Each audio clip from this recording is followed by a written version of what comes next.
Invenergy commits $1.7 billion to Grain Express transmission project. Invenergy, a leading U.S. renewable energy developer, has announced a $1.7 billion investment in the Grain Express, an 800-mile high-voltage direct current HVDC transmission line designed to modernize the U.S. power grid and enable large-scale renewable energy integration. The project's goal is to transport wind-generated electricity from Kansas through Missouri and Illinois to the PJM interconnection in Indiana, ultimately delivering up to 5,000 megawatts, enough to power approximately 3.5 million homes. Project details and economic impact. The Grain Express is seen as a critical step toward bolstering national energy reliability and advancing decarbonization goals. In Missouri, state regulators approved an increase in the line's delivery capacity from 500 megawatts to 2,500 megawatts. Invenergy says this expansion will reduce energy costs and enhance grid stability for millions of consumers.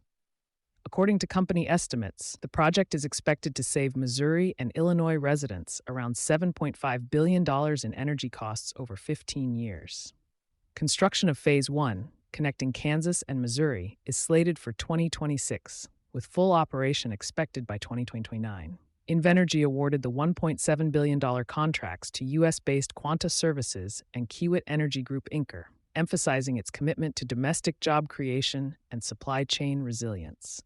Michael Polsky, CEO of Invenergy, called the project a transformative step for the nation's energy future, adding, "Interregional transmission is key to unleashing American energy dominance, to power our nation's businesses, and strengthen our national security."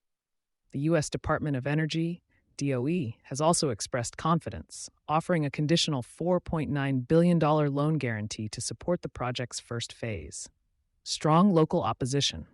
Despite the project's national energy and environmental benefits, the Grain Express faces significant local opposition, particularly in Missouri.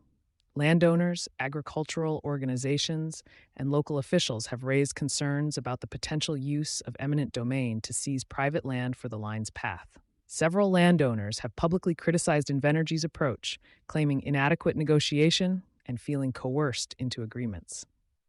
Farmers have voiced fears that the project could disrupt farm operations, negatively impact soil quality, and interfere with land use. The Missouri Landowners Alliance and other advocacy groups argue that the project offers too few local benefits, with much of the energy intended for out-of-state markets. Missouri lawmakers have responded by proposing legislation to increase compensation for landowners and mandate that more of the transmitted power be made available for Missouri residents. Additionally, the project has faced regulatory appeals and legal action regarding its rate structures and scope, reflecting deep community skepticism over the fairness and execution of the initiative. Balancing energy ambitions and local concerns. The Grain Express project highlights the complex balance between meeting U.S. clean energy infrastructure needs and respecting local property rights.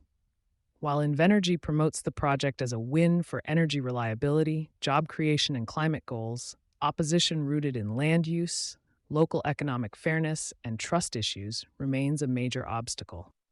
As the project progresses toward the planned 2026 construction start, the debate will continue over how large-scale energy infrastructure can equitably coexist with the rights of individual landowners and rural communities.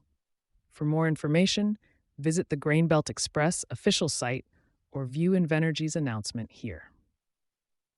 You've been listening to Sustainability Soundbites by E&E Leader. For partnership opportunities, reach out to a member of our team today.